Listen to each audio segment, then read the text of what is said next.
Em qual emissora da Rede Globo você assiste ao Jornal Nacional? Qual das 122 leva o JN até você? Nos 26 estados e no Distrito Federal, as faces e os sotaques do Brasil estão na Globo. E este sábado vão dividir também essa bancada. Todo sábado, uma dupla diferente. Um representante de cada estado. Um apresentador de cada capital. 27 jornalistas comemorando aqui os 50 anos do JN. O Jornal Nacional do Brasil. Aí a gente pisca e o Jornal Nacional completa 50 anos no ar.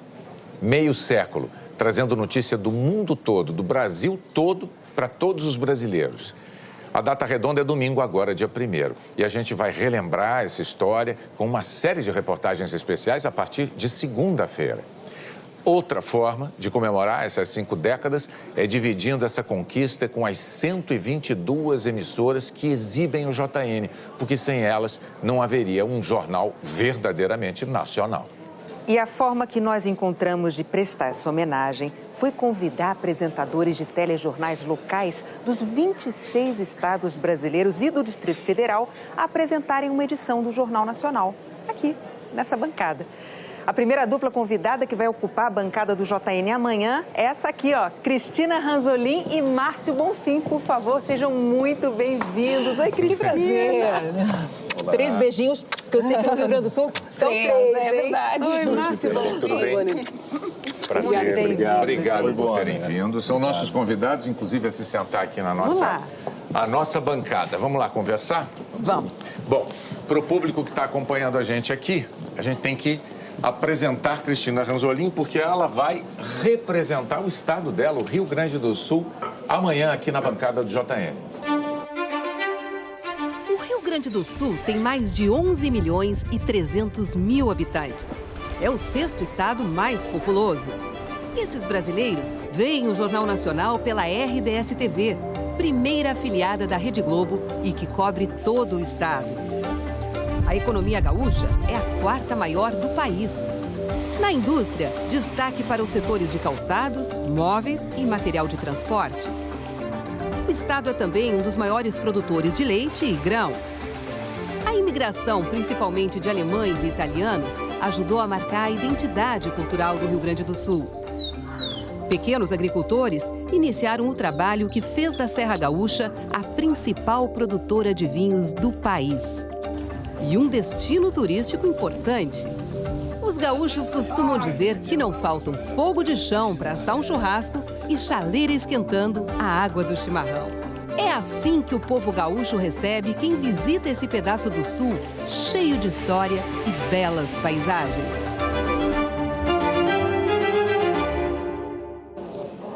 E o Márcio Bonfim vai ser o representante de Pernambuco aqui na nossa bancada. Pernambuco surgiu como capitania hereditária ainda no século XVI. É o 7º estado mais populoso do Brasil, com mais de 9 milhões e meio de habitantes. O Jornal Nacional chega até eles com a Globo e mais 2 afiliadas, TV Asa Branca em Caruaru e TV Grande Rio em Petrolina. Pernambuco é hoje um centro de serviços com destaque para o comércio e o turismo, e um polo de tecnologia da informação. Empresas investiram na petroquímica e na indústria automotiva. A irrigação no Vale do São Francisco diversificou a agricultura do estado, historicamente associado à cana-de-açúcar. É agora o 2º maior exportador de frutas do Brasil. Pernambuco abriga uma cultura popular rica, na diversidade do artesanato, na criatividade da literatura de cordel, nos sabores da culinária. O Carnaval de Rua une Olinda e Recife, cidades vizinhas e irmãs.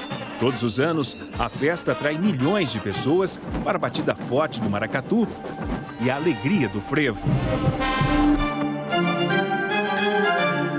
Ele trouxe bolo de rolo pra gente hoje. Ganhamos bolo de rolo. Bom, assim, pernambucanos e gaúchos que nos perdoem, eu peço licença porque nem todos os brasileiros conhecem esses dois colegas nossos aqui. Eu vou começar então, primeiro as damas. Por favor. Cristina Ranzolin. Cristina eu conheço bem, já trabalhamos juntos aqui. Talvez grande parte do público nem lembre mais, né, Cris? Foi no século passado. Não tanto, mas foi de 1993 a 1996. Tive o privilégio de trabalhar com o Bonner no Jornal Hoje. Uma época maravilhosa, fazia as entrevistas com os artistas. Lembra, Bonner? Olha a carinha de criança ali. Olha ali. Se fizesse uma dublagem agora, podia fazer uma vozinha assim. Ah, você também tá diferente, olha E lá. meu cabelo lindo, né? Naquela época já. Não tinha nevado ainda. Não havia neve. Então, mas isso aí foi, como eu disse, foi no século passado. Cristina Ranzolin faz um trabalho hoje num produto que é importantíssimo na RBS, no Rio Grande do Sul. Você fala um pouco da rotina de trabalho de vocês. Bom, eu faço o Jornal do Almoço. Desde essa época que eu fui daqui para o Rio Grande do Sul, voltei para casa, eu apresento esse programa, que é um programa muito característico, quase tão antigo quanto o Jornal Nacional, já tem mais de 47 anos. É quase uma revista, é um programa que tem notícia, é um programa que tem entretenimento, música, fazemos entrevistas. É um programa que eu tenho muito carinho e é o companheiro dos gaúchos, porque lá a gente ainda tem esse hábito de almoçar em casa, almoçar em família, e as pessoas almoçam assistindo televisão, assistindo o Jornal do Almoço. Coisa boa. E você, Márcio? Eu tenho a companhia dos pernambucanos no NE1, antigo NETV, um jornal tradicional da TV Globo no Recife. Tenho o privilégio, né, durante o telejornal, da gente sempre conversar muito com as pessoas, com o povo pernambucano que gosta de repente, na comunidade, mostrar os belos exemplos na comunidade. Então, é um trabalho que eu me sinto muito orgulhoso e sou muito bem recebido lá em Pernambuco com o trabalho do NETV, do NE1 agora. Agora, eu tinha que te perguntar, porque isso é uma pergunta obrigatória para todo mundo aqui. Como é que você recebeu a notícia de que ia representar o seu estado aqui na bancada do JN? Eu fiquei honrado, né, na hora que eu recebi essa notícia, porque o Jornal Nacional é referência para todo jornalista, para todo comunicador, principalmente para nós que corremos em busca de notícia, de informação. Então, eu estava em casa, fui surpreendido com um telefonema me avisando, olha, você está no rodízio de apresentadores dos 50 anos do Jornal Nacional. Então, foi um momento de muita emoção, como eu estou emocionado agora também. Não dá para ser diferente, né? Muito surpresa também. Eu estava em férias quando recebi a notícia e fiquei só contando os dias para estar aqui com vocês. Então, olha, sejam muito bem-vindos. Muito bem-vindos. O combinado, então, é o seguinte. Amanhã, vocês vão estar aqui, só que do lado de cá dessa bancada, tá certo? Então, como somos 4 hoje... Vamos dar uma boa noite? 4 boa noites, temos que nos despedir todos, começando por você, Renata. Então, boa noite, bom fim de semana. Boa noite para você, bom fim de semana. Boa noite. Boa noite para você e até amanhã.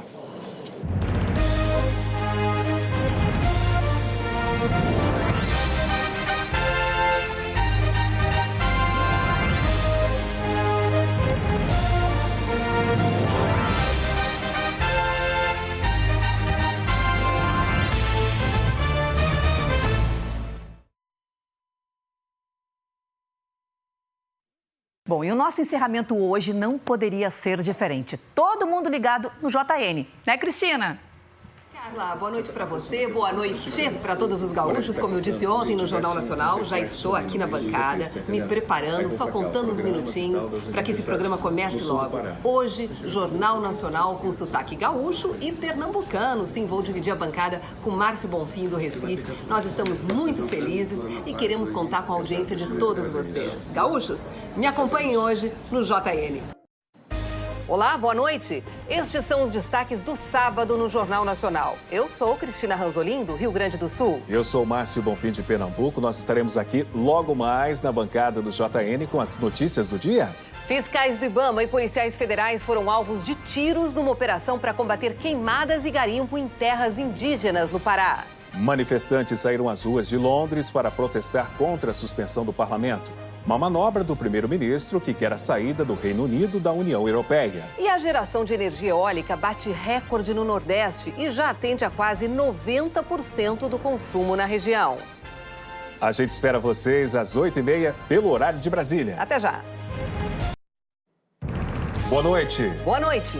Um ataque a tiros deixa ao menos 5 mortos e mais de 20 feridos nos Estados Unidos. O governo brasileiro altera o decreto que proíbe os incêndios no período da seca. Agricultores de fora da região amazônica podem fazer queimadas desde que tenham autorização. Fiscais do IBAMA são alvos de tiros ao combater o fogo e o garimpo no Pará. Em Mato Grosso, uma operação flagra novas áreas destruídas por incêndios. E no Tocantins, a fumaça ameaça os motoristas nas estradas. Manifestantes protestam no Reino Unido contra a suspensão do parlamento, planejada pelo primeiro-ministro que quer sair da União Europeia. A Bienal do Livro do Rio homenageia as escritoras Ana Maria Machado e Ruth Rocha, que completam 50 anos de carreira. E o Brasil bate novo recorde de medalhas em Jogos Pan-Americanos. O Jornal Nacional começa em 1 minuto.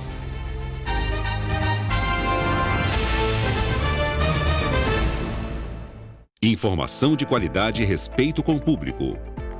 Eu e milhões de brasileiros crescemos assistindo ao Jornal Nacional, que há 50 anos leva notícias para a nossa casa com muito respeito e credibilidade. Parabéns, JN!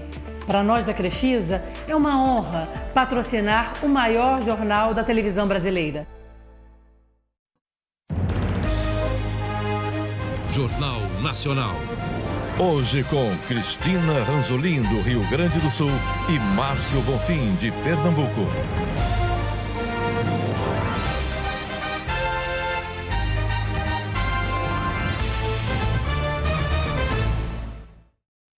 A gente abre esta edição do Jornal Nacional com a notícia de mais um ataque a tiros nos Estados Unidos. Há informações de mortos e feridos no Texas. Vamos a Nova York com a correspondente Carolina Cibente. Boa noite, Carolina. O que se sabe até agora? Boa noite, Márcio, Cristina, boa noite a todos. Olha, a polícia afirmou agora há pouco que 5 pessoas morreram e outras 21 ficaram feridas. O tiroteio começou quando um policial parou um carro e o motorista atirou contra o agente. Depois, esse atirador teria roubado um caminhão dos Correios e saído em fuga. Ele teria atirado contra as vítimas nessa fuga. Depois, no estacionamento de um complexo de cinemas, o criminoso foi morto. Segundo a polícia, o atirador é um homem branco e tem entre 30 e 40 anos. A polícia ainda investiga a possibilidade de existir um segundo atirador. Os feridos foram levados para 3 hospitais da região, 3 deles em estado crítico. Ainda não se sabe o motivo do ataque. A fuga e o tiroteio ocorreram entre as cidades de Odessa e Midland, a cerca de 500 quilômetros de El Paso, onde um homem matou 22 pessoas e feriu outras 20 no início desse mês.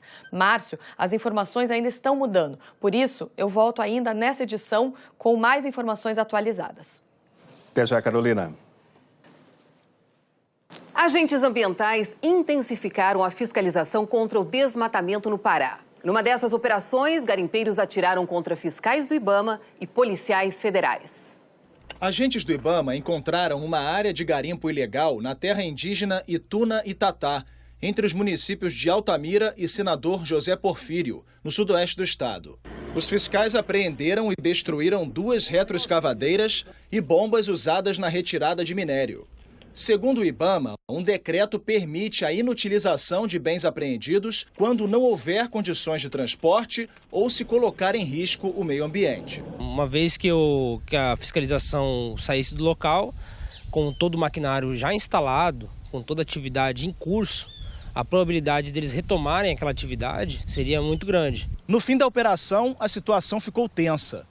Quando os agentes deixavam a terra indígena, garimpeiros escondidos na mata fizeram disparos em direção às equipes de fiscalização. A polícia revidou. Ninguém ficou ferido e os atiradores não foram encontrados. Possivelmente vamos utilizar mais efetivo, juntamente com a GLO do Exército, para fazer um perímetro de vigilância melhor, para a gente não ter esse tipo de problema. E jamais vamos deixar de cessar ou diminuir a fiscalização. Em São Félix do Xingu, fiscais do IBAMA apreenderam 1.200 cabeças de gado numa área embargada por desmatamento ilegal e que deveria estar desocupada para que a floresta voltasse a crescer. O dono da fazenda foi multado em 5 milhões de reais. Na área de proteção ambiental Triunfo do Xingu, agentes da Secretaria de Meio Ambiente do Pará localizaram este acampamento e árvores derrubadas. A floresta foi queimada recentemente e os fiscais encontraram sacos de sementes de pastagem. No sul do Pará, um homem foi preso suspeito de fazer queimadas em uma chácara em Conceição do Araguaia. Em Mato Grosso, fiscais localizaram uma área queimada do tamanho de 30 campos de futebol nesta fazenda em Colniza, nordeste do estado. Pelas coordenadas vamos saber o proprietário, saber qual foi o ocasionou esse incêndio e responsabilizá-lo por isso. Segundo o Instituto Nacional de Pesquisas Espaciais, Colniza é o 8º município com mais focos de queimadas no país. Em apenas uma semana, as equipes de fiscalização identificaram mais de 60 incêndios na mata.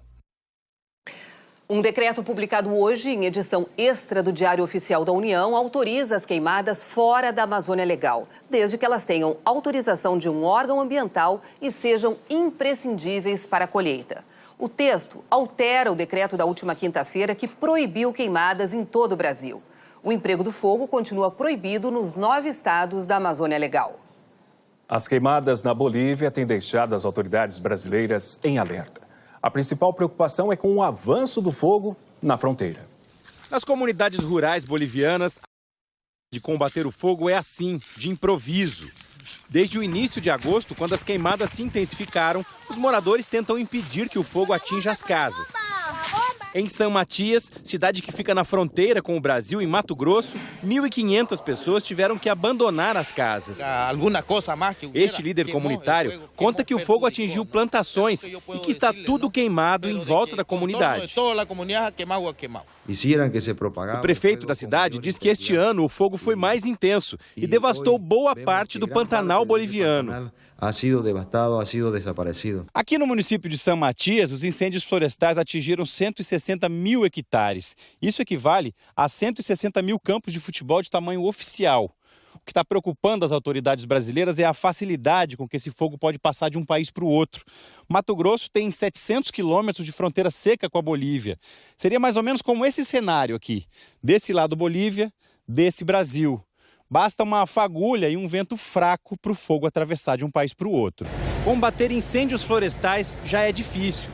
Se as chamas chegarem ao Pantanal brasileiro, o combate vai ser ainda mais complicado. Você tem a parte que em brejo que não dá para você ir com o trator, não dá para você passar para um outro lado desses corichos, dessas lagoas, e com isso o fogo vai avançando, né, vai propagando. As chamas já consumiram mais de 1 milhão de hectares de florestas na Bolívia desde o início da estiagem.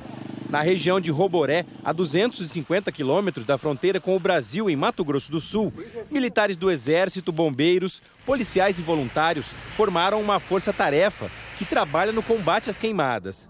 Este avião, o maior do mundo para esse tipo de missão, está sendo usado nas áreas mais críticas. Neste vídeo é possível ver o tamanho das labaredas em uma das propriedades da região. A força-tarefa ainda não chegou à parte sul da Bolívia. Moradores e policiais combatem o fogo. Não há bombeiros.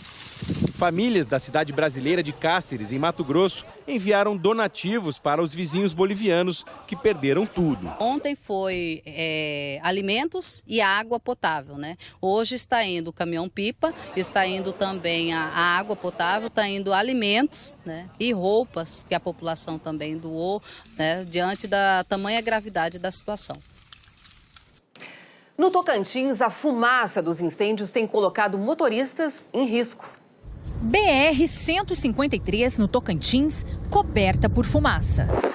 Agora essa aqui é ocorrência grave, muito grave. Não vê nada na BR. Neste outro trecho, na TO 040, foi um caminhão incendiado quem causou a queimada. Na TO 030, entre Palmas e o distrito de Taquarussu, a motorista se arriscou, mas teve que dar marcha ré. Meu Deus! Meu Deus! Vitória não dá pra passar, não! Volta pra trás!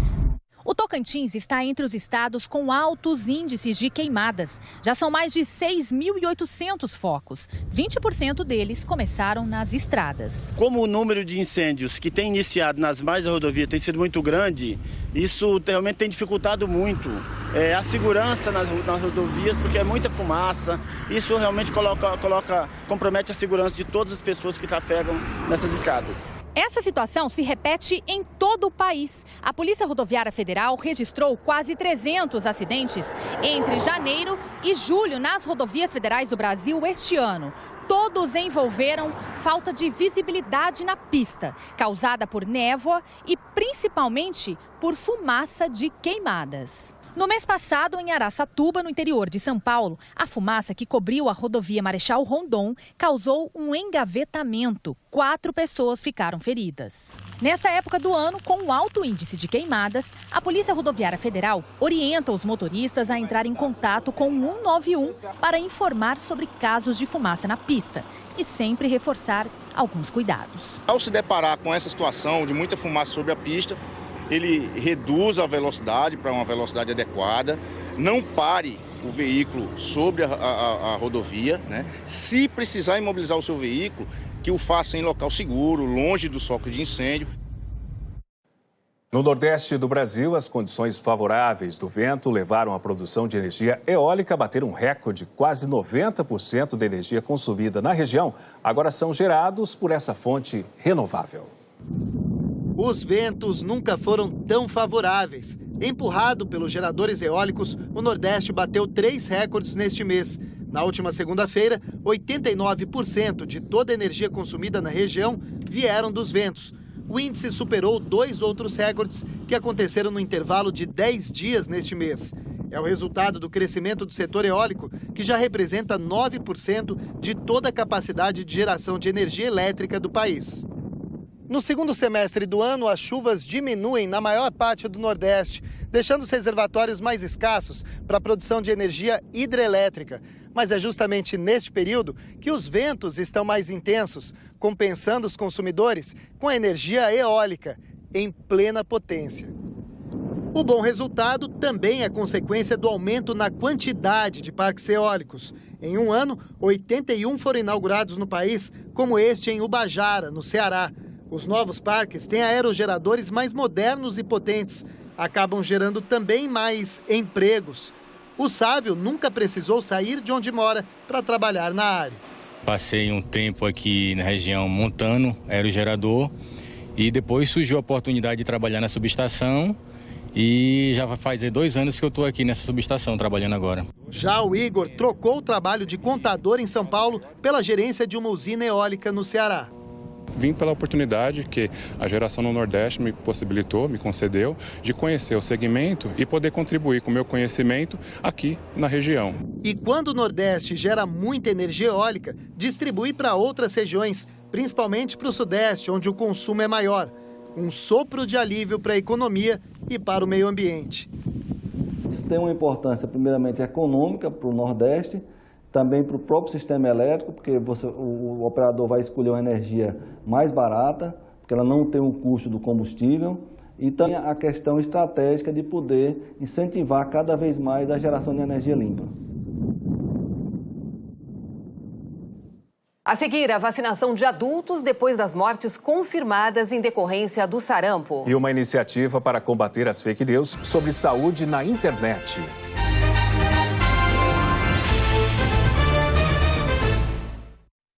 Informação de qualidade e respeito com o público. Olá, eu sou Ale Costa, fundador da Cacau Show e estou dando uma passadinha por aqui para parabenizar a JN pelos seus 50 anos. Nos últimos 30 anos, enquanto construíamos essa história, o JN foi muito importante para me atualizar diariamente do que estava acontecendo no Brasil e no mundo. Vida longa ao Jornal Nacional.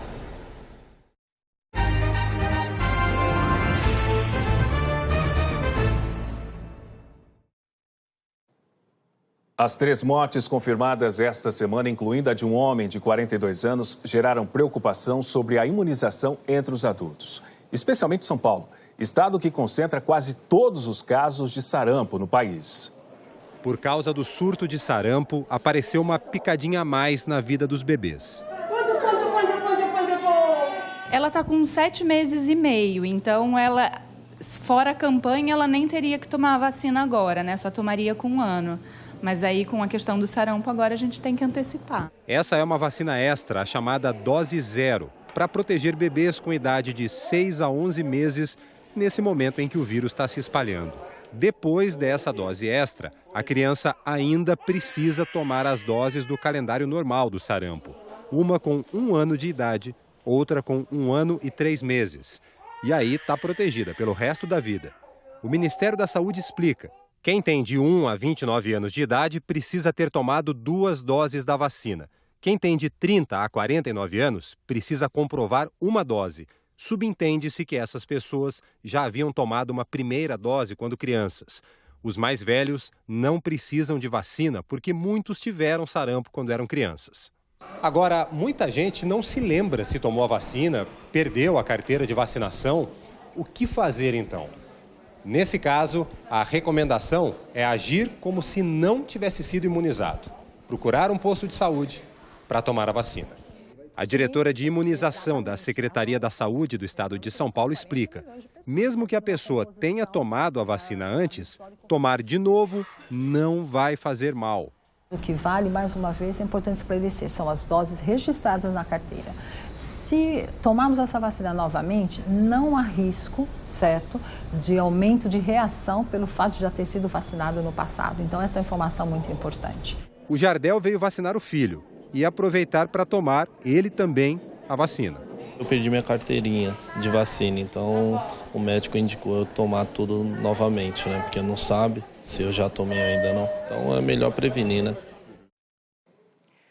Mensagens falsas espalhadas por celulares e internet se tornaram um problema de saúde pública no mundo. No Brasil, existe um serviço para frear essas mentiras.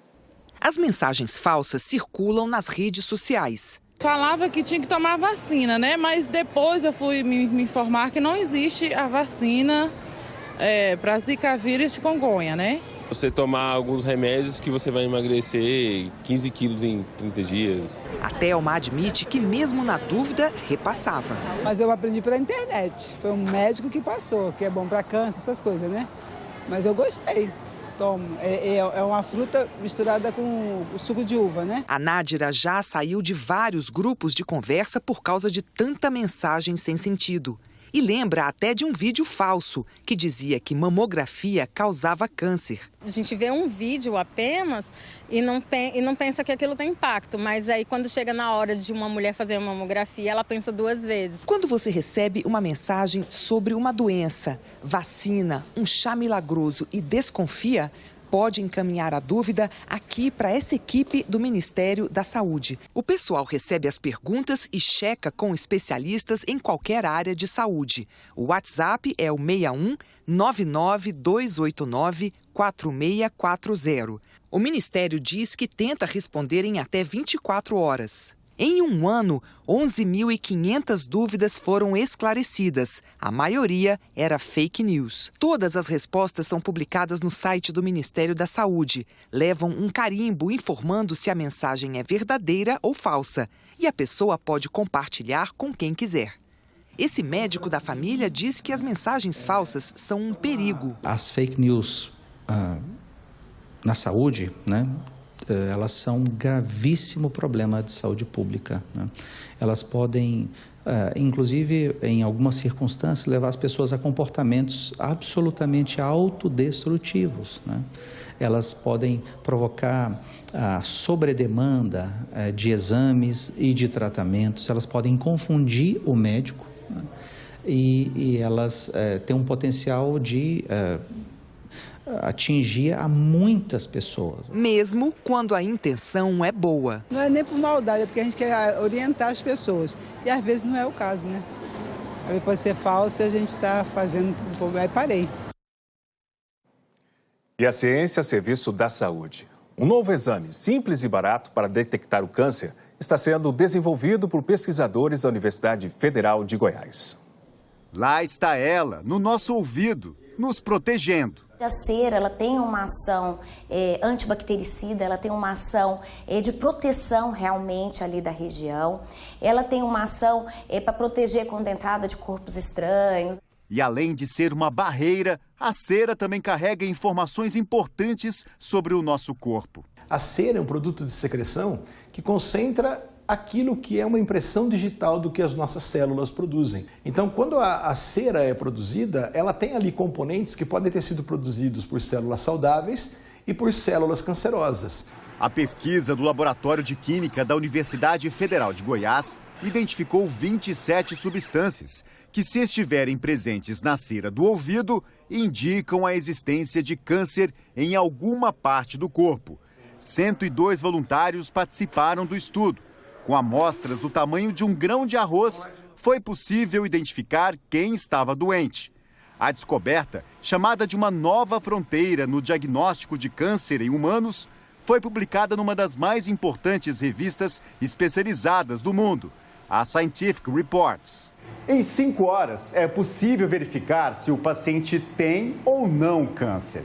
A pesquisa revelou que o exame é capaz de diagnosticar a doença ainda no estágio inicial. O INCA, Instituto Nacional do Câncer, estima que o número de novos casos da doença no Brasil chegue a 580 mil até o fim do ano. Segundo os pesquisadores, com a doença diagnosticada mais cedo, os médicos ganham tempo para analisar o tipo de câncer e definir o melhor tratamento. Essa é a expectativa que nós temos, é conseguir curar um número maior de pessoas do que é possível hoje com outros diagnósticos que existem. A ideia é que, por ser simples, a análise da cera de ouvido se torne tão comum quanto um exame de sangue usado para detectar problemas de saúde. Quem já faz tratamento contra o câncer sabe a importância do diagnóstico precoce. No começo é mais fácil de tratar, tem mais chance de tratar. A gente sofre menos, porque tem condições assim de tratar, né? Hora da previsão do tempo, vamos até São Paulo falar com a Eliana Marques. Boa noite, Eliana. Que prazer falar com você. Prazer é todo meu, Cristina. Bem-vinda, bem-vinda ao Márcio também. Boa noite a todos. Vem cá, eu vou começar perguntando sobre a previsão do tempo lá no meu Rio Grande do Sul. Como é que tá por lá? Vamos lá, olha, amanhã previsão de tempo firme no Rio Grande do Sul, mas isso depois de temporais com granizo atingirem 8 cidades gaúchas de ontem para cá. E algumas pedras de gelo tinham o tamanho de bolinhas de ping-pong. Neste domingo, a chuva volumosa avança para as áreas mais coloridas aqui desse mapa, então pegam principalmente o leste de Santa Catarina e o sul do Paraná e também esfria. Máximas de 17 graus em Porto Alegre e em Curitiba e de 18 em Florianópolis, com previsão de bastante chuva nas capitais de Santa Catarina e do Paraná, Cristina e Márcio. Eliana, como é que fica o tempo no meu Recife? Olha, por lá é aquele sol lindo de sempre, calor e chuva passageira no Recife. A mesma previsão nessa faixa em verde aqui, olha, que vai do Recôncavo Baiano até o litoral da Paraíba. Pancadas de chuva na região de Belém, em Roraima, no Amazonas, no Acre, em Rondônia, também em parte de Mato Grosso do Sul e de Goiás. E no estado de São Paulo, chuva se espalhando amanhã, principalmente a partir da tarde. Aqui na capital paulista, a temperatura despencou agora à noite, depois de termos tido a tarde mais quente de agosto. Já chove pela Grande São Paulo e amanhã mais chuva por aqui, principalmente à tarde e à noite. Dá uma refrescada também, a máxima cai para 26 graus. Campo Grande, Cuiabá, Porto Velho, João Pessoa e Maceió também estão no caminho da chuva, mas em todas as capitais destas regiões aqui, os volumes previstos não são grandes. Olha só, 8, 10 milímetros. Em grande parte do Brasil ainda vão predominar sol, tempo seco, com Palmas, Goiânia, Brasília, Belo Horizonte e Teresina, registrando os menores índices de umidade do ar, entre 12% lá em Palmas e 28% em Teresina, bem longe do ideal, que é algo em torno dos 60%. Então, se você estiver por aqui, evite o esforço ao ar livre nos horários mais quentes, também o sol forte e aglomerações. Umidifique o ambiente, pode ser com uma toalha úmida. Aumente a hidratação, bebendo bastante água. E use soro fisiológico no nariz, para não ficar tão seco e aumentar o seu conforto. No Rio de Janeiro, a umidade do ar baixa também amanhã, com calor de até 31 graus. E como vai ter sol o dia todo no Rio, fica a dica para você, Cristina, para você, Márcio, para vocês aproveitarem amanhã a praia aí no Rio. Ótima dica, Eliana. Foi um prazer conversar com você. Uma ótima noite, um ótimo fim de semana para você. Prazer foi meu também. Uma ótima noite a todos. Bom domingo. Márcio. Obrigado.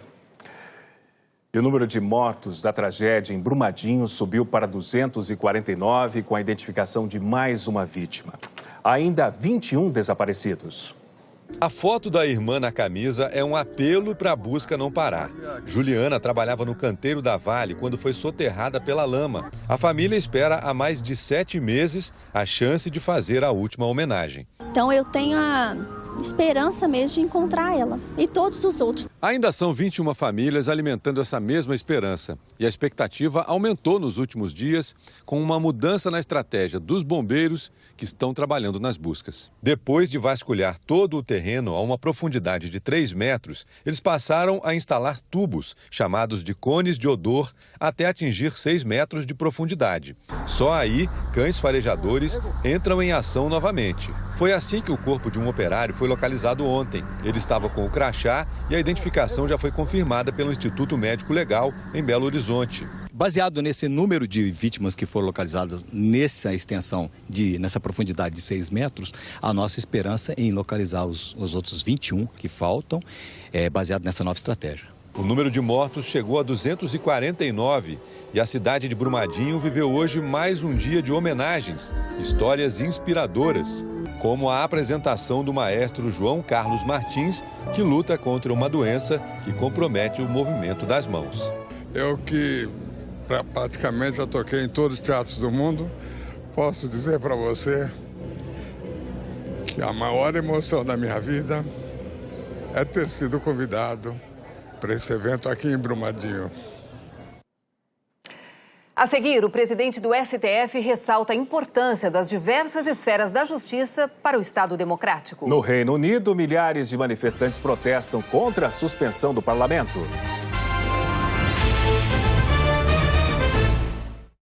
Informação de qualidade e respeito com o público. O Banco Safra tem feito alguns projetos de sucesso com a Globo. Mas hoje, um dia especial. Nós gostaríamos de parabenizar os 50 anos de Jornal Nacional. 50 anos de entrega de notícia com qualidade, com seriedade e, acima de tudo, com compromisso com a verdade. Parabéns.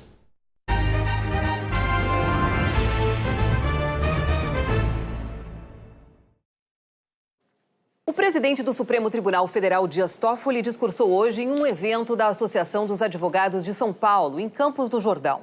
Ele explicou o papel do presidente da instituição. No desempenho do exercício de presidência, da presidência do Supremo Tribunal Federal e do Conselho Nacional de Justiça, muitas vezes nós temos que falar aquilo que talvez não seja a nossa opinião, não seja aquilo que nós pensamos, mas temos que defender na presidência, exercendo o munus de presidência, temos que às vezes dizer coisa em nome de toda a instituição. E por outro lado, também temos que nos calar, mesmo que quiséssemos falar certas coisas. Muitas vezes não posso, numa plateia, Peluso, talvez aplaudir uma outra fala, para não ter um mal entendido, mas gostaria de ter aplaudido. Dias Toffoli ressaltou a importância das diversas esferas da justiça para o Estado democrático.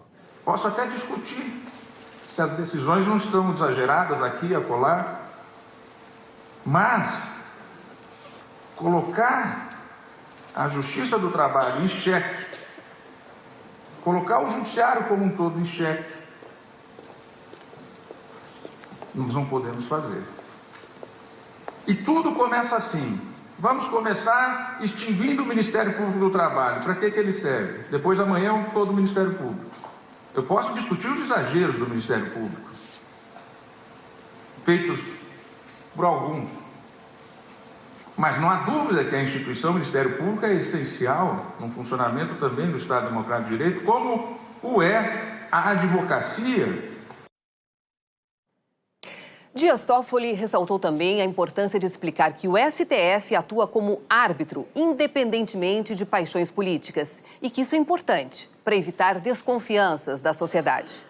Qual é o grande papel do judiciário hoje? E é aqui que eu acho que está o nó gordo da questão que pode levar a uma deslegitimação e uma desconfiança da sociedade para com o judiciário.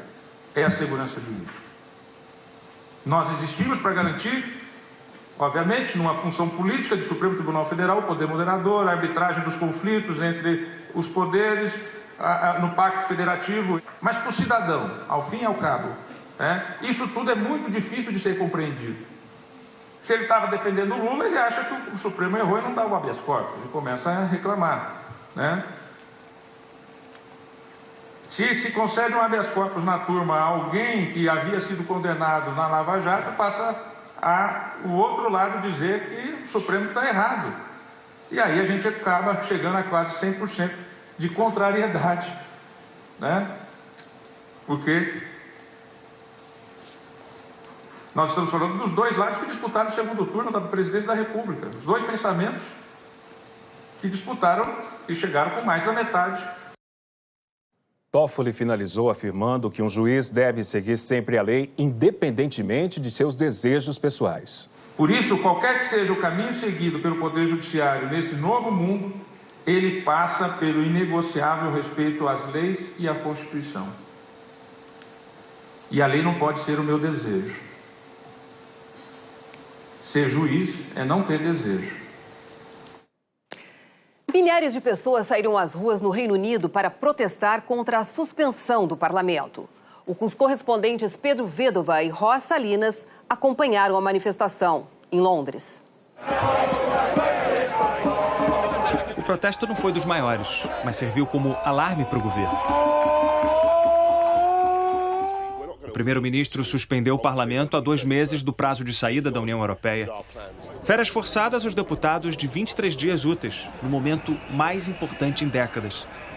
A manobra é prevista em lei, mas em geral dura menos tempo.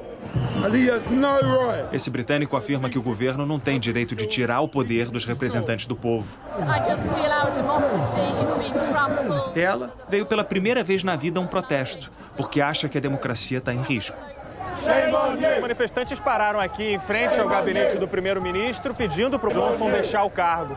O argumento é que ele foi eleito numa votação interna do Partido Conservador. A maioria dos britânicos, portanto, não teve voz na escolha de quem comanda o país. O primeiro-ministro disse que a suspensão é para organizar o governo. Mas para eles, Boris quer impedir a criação de uma lei que proíba o governo de abandonar a União Europeia sem acordo nenhum. Os manifestantes não assistiram calados à manobra que vai silenciar o parlamento. Eles gritam até perder a voz. Já em Hong Kong, região semi-autônoma da China, manifestantes e policiais se enfrentaram em protestos violentos. Os protestos estavam proibidos hoje, mas os manifestantes saíram às ruas, atearam fogo em barricadas e atacaram prédios do governo e tropas de choque com bombas incendiárias. A polícia revidou com balas de borracha, gás lacrimogênio e gás de pimenta. Os confrontos se estenderam para as estações de metrô. O governo chinês vem aumentando a repressão depois de mais de 2 meses de manifestações e agora usa jatos de tinta azul para identificar manifestantes. Amanhã no Fantástico você vai ver como uma mulher usou 322 identidades falsas para fraudar o INSS. Edu Virgem Alves Gomes fazia parte de uma quadrilha que desviou milhões de reais dos cofres públicos. Sabe como? Sacando a aposentadoria de pessoas que já morreram. Usando o nome de Carmen Muniz Leite, que está enterrada neste cemitério desde 2010, os fraudadores conseguiram sacar quase R$500 milhão. O golpe do delivery, flagrantes no trânsito, no posto de gasolina. Como agiam os assaltantes que se passavam por entregadores de comida. Deu voz de assalto e falou, passe o relógio, passe o relógio. E quando o ministro da Ciência e Tecnologia diz que o dinheiro para as pesquisas acabou? Se não tiver orçamento, eu não tenho como pagar. Qual o impacto disso na vida de quem depende dessas bolsas? Muito triste, porque eu queria demais fazer a faculdade e mudar a vida da minha família. Já pensou ir à feira sem precisar levar sequer uma notinha de dinheiro na carteira? Ó, 74 RMB. E aí tenho a confirmação do pagamento. Acabei de comprar todas as frutas. A revolução do pagamento digital na China. É a estreia de Expresso Futuro. É fantástico, é amanhã, é depois do Faustão. Você vai ver. A seguir, o centenário do rei do ritmo, Jackson do Pandeiro. E os 50 anos de carreira de duas das maiores escritoras brasileiras.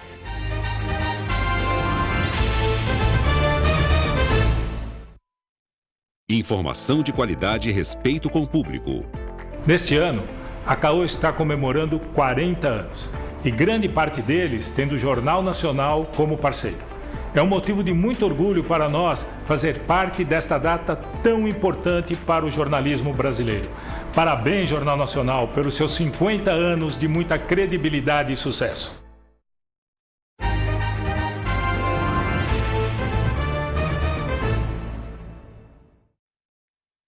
O músico Jackson do Pandeiro, que se tornou uma referência do swing nordestino, completaria hoje 100 anos. E a obra dele continua viva, inspirando artistas em todo o Brasil. O rei do ritmo. Jackson do Pandeiro é conhecido assim.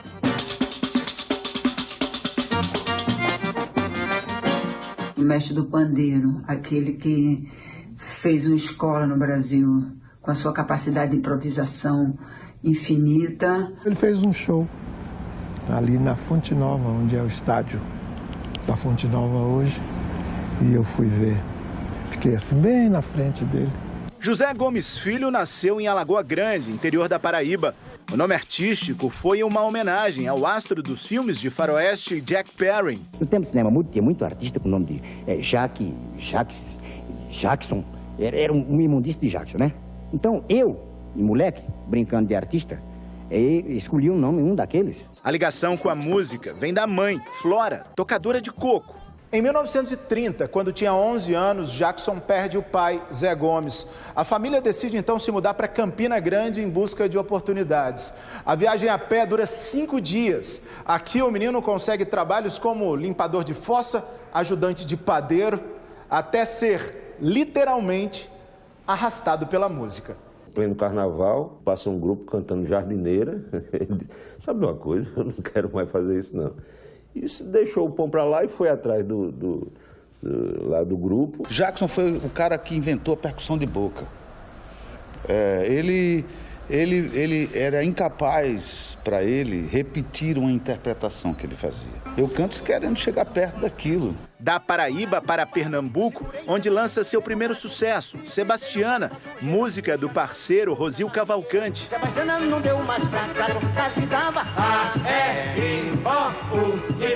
No Rio de Janeiro, já trabalhando na Rádio Nacional, Jackson do Pandeiro fez parceria com um cabeludo que estava começando. Quando ele olhou pra gente que viu que eu era cabeludo e Geraldo Azevedo também, ele pensou que a gente fosse jovem guarda. Ele não suportava jovem guarda, depois que ele me confessou. O rei do ritmo morreu aos 62 anos durante uma turnê em Brasília, deixando cerca de 430 canções gravadas e um legado que influenciaria gerações de músicos. Eu misturo com banana e o meu samba vai ficar assim. A Bienal do Livro do Rio está homenageando as escritoras Ana Maria Machado e Ruth Rocha, que completam 50 anos de carreira na literatura infanto-juvenil. As duas, que são amigas de longa data, deram uma entrevista para a repórter Elaine Basti. Era uma vez duas meninas que gostavam muito de ler. Nós partilhávamos muito gosto pela leitura, né? Pela leitura, falávamos de livros. Falávamos muito de livros. Elas cresceram, se conheceram. Ela foi casada com meu irmão. E nós ficamos muito amigas, muito amigas. E nós tínhamos tudo para ser rivais. E ficamos muito amigas sempre. Aí, quando começamos a escrever nós duas, né? Aí começamos a trocar ideias, conversar sobre isso. Sem parar. Sem parar. Madrugada dentro. E lá se vão 50 anos inventando muitas histórias. O humor da Ruth é maravilhoso. E a concisão é um dom que ela tem de, com poucas palavras, fazer uma coisa tão cheia de sentidos. Os livros dela são livros bem construídos, sabe? São construídos de uma maneira inteligente, de uma maneira muito boa. Obras que conquistam pequenos leitores até hoje. A criança muda, como você diz, a criança se veste diferente. Mas a criança por dentro, tem os mesmos problemas. Tem ciúme, tem medo, os sonhos, os anseios, os medos, os receios, as angústias.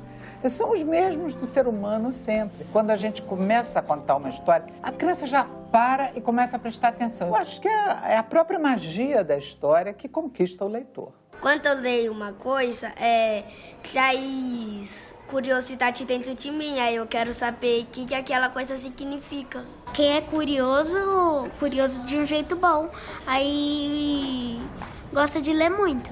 Eu sou uma dessas pessoas.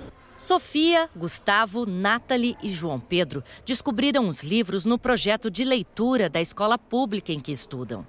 Livros que ajudam a entender melhor o nosso mundo, a entender os nossos sentimentos. As obras de Ruth Rocha e Ana Maria Machado formaram crianças de várias gerações. Meninos e meninas aprendem e descobrem que ler também pode ser divertido. O mais engraçado que eu achei foi quando ele comeu um monte de jabuticaba. E de sorriso em sorriso, Ruth e Ana Maria vão ganhando fãs. Adoro. E se eu pudesse falar com elas, eu falava que admirava o trabalho delas duas. Recado dado, Sofia. A admiração de tantos leitores por estas duas escritoras virou homenagem este ano na Bienal do Livro, no Rio de Janeiro. Como é receber essa nova homenagem para vocês? Sempre é bom, né? Sempre é bom. Eu acho que reconhecimento é bom, todo mundo gosta e merece, né? Merece muito. Juntas, publicaram mais de 400 livros. Meio século cada uma, dá um século de livro infantil, vai que ajuda. Ana e Ruth. Essa amizade bem que poderia dar um livro. A seguir, novas informações sobre o ataque a tiros nos Estados Unidos. E a morte de um piloto na Fórmula 2 comove o mundo do automobilismo.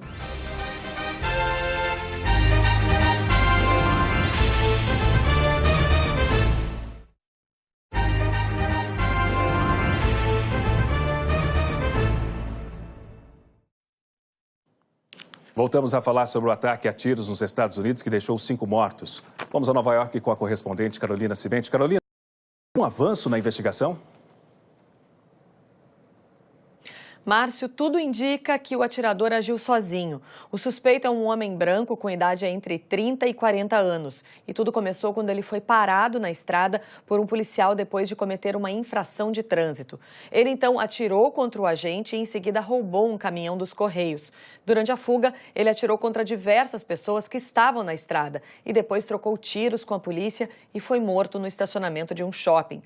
Foram confirmadas 5 mortes e 21 pessoas ficaram feridas. Dentre elas, 3 delas estão em estado grave. Um dos feridos é o policial que parou o criminoso na estrada. Ele está, inclusive, sendo operado nesse momento.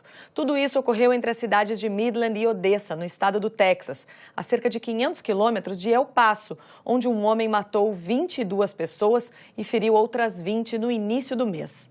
Márcio, Cristina. Obrigado, Carolina, ao vivo de Nova York. Um piloto francês morreu durante a corrida da Fórmula 2 na Bélgica. O acidente trágico ocorreu horas depois do treino de classificação da Fórmula 1 no mesmo circuito. Tudo aconteceu na segunda volta da corrida. No trecho mais desafiador e também mais perigoso da pista, a saída da curva Eau Rouge. O francês Antoine Hubert bateu na barreira de proteção de pneus e na volta foi atingido em cheio pelo equatoriano naturalizado americano Juan Manuel Correa. O líder do Mundial de Fórmula 1, Lewis Hamilton, atendia os repórteres naquela hora e ficou sem reação ao ver a imagem no telão. Hubert foi encaminhado para o hospital de Liège, a 40 quilômetros do autódromo. Teve a morte declarada 1h30 depois do acidente. Juan Manuel Correa, o outro piloto envolvido na batida, teve 2 pernas fraturadas, passou por cirurgia e segue estável. Por causa dessa tragédia, a corrida de amanhã da Fórmula 2 foi cancelada. Antoine Hubert tinha 22 anos e fazia sua primeira temporada na categoria, depois de ter sido campeão na Fórmula 3. Tinha uma carreira promissora, só este ano venceu 2 grandes prêmios. Os pilotos da Fórmula 1 se manifestaram. Hamilton escreveu: "Isso é devastador. Que Deus guarde a sua alma, Antoine." Max Verstappen disse ter ficado absolutamente chocado com o trágico acidente. E Charles Leclerc postou uma foto dos dois ainda garotos. "Não consigo acreditar. Descanse em paz." Charles Leclerc não imaginava que um dia que era para ser de festa para ele terminaria assim. Ele conquistou a sua terceira pole na temporada. Menos de 2 horas antes do acidente fatal, no mesmo circuito de Spa-Francorchamps, a Ferrari dominou o treino de classificação. Leclerc sobrou. Foi 7 décimos mais rápido que Sebastian Vettel, que completou a dobradinha da escuderia italiana. O grid ficou assim: Leclerc em primeiro, Vettel em segundo, Hamilton em terceiro e Bottas em quarto. 5º lugar para Max Verstappen e 6º para Kimi Raikkonen. O Brasil estabeleceu novo recorde de medalhas em Jogos Pan-Americanos, superando as 257 de Toronto em 2015. Agora a delegação brasileira tem 290. A medalha que marcou o recorde veio da natação, com Cecília Araújo. Ouro nos 100 metros livre, classe S8. O Esporte Espetacular de amanhã vai mostrar o encontro entre Galvão Bueno e Tafarel, goleiro de 3 Copas, campeão em 1994. Boa noite. Amanhã, Galvão Bueno pega a estrada e encontra Tafarel, o goleiro do Tetra. Vai que é sua, Tafarel! A história dos 30 anos da Copa do Brasil. Aí dali foi o ponto de partida, aí deu no que deu. Um título a nível nacional. Chegar na final, defender o pênalti. Esse é Robson Oliveira, motorista. Ele viajou para a Rússia em busca de uma vida melhor para a família. Foi trabalhar na casa de uma estrela do futebol, o volante Fernando, ex-seleção, mas acabou preso em Moscou, acusado de tráfico de drogas. Caso ele seja condenado, o Robson será transferido para uma unidade de alta periculosidade, podendo cumprir pena de até 20 anos. Robson levou na mala remédios para o sogro de Fernando, sem saber que eram proibidos na Rússia. O Santos venceu fora de casa e voltou à liderança do Brasileirão. Vamos ver os gols que abriram a 17ª rodada. Em Chapecó, Soteldo tentou o cruzamento, mas o zagueiro Gum da Chapecoense desviou de cabeça para o próprio gol. Com esse gol contra do Gum, o Santos venceu por 1-0 e, pelo menos até amanhã, é o líder do campeonato. Na Arena Fonte Nova, Arthur Caíque fez aos 40 minutos do segundo tempo o gol que deu a vitória para o Bahia sobre o CSA, 1-0. São Paulo e Grêmio jogaram de manhã no Morumbi e não saíram do 0-0. Durante o primeiro tempo, o torcedor Iago de Melo Rios, de 23 anos, despencou da arquibancada superior. Ele caiu em cima de Giovana Santos Araújo, de 13 anos. Iago não sofreu nenhum ferimento grave, mas está internado e vai permanecer em observação por 24 horas. A família da Giovana não autorizou a divulgação do estado de saúde dela. E acabou agora há pouco em Curitiba a vitória do Atlético Paranaense sobre o Ceará por 1-0. Antes de encerrar o Jornal Nacional de hoje, Cristina Rosalinho, um prazer enorme estar com você nessa bancada, num momento tão especial, nós abrindo a comemoração dos 50 anos do JN. Pois é, parabéns a todos os que fizeram esse telejornal ao longo desses anos. Vou dizer aqui como os gaúchos, foi trilegal ter estado aqui. E eu mando um abraço para Pernambuco e assim a gente encerra a edição de hoje, por favor, primeiras damas. Exatamente, uma boa noite a todos, um ótimo fim de semana. Uma boa noite e um ótimo domingo. Thank you.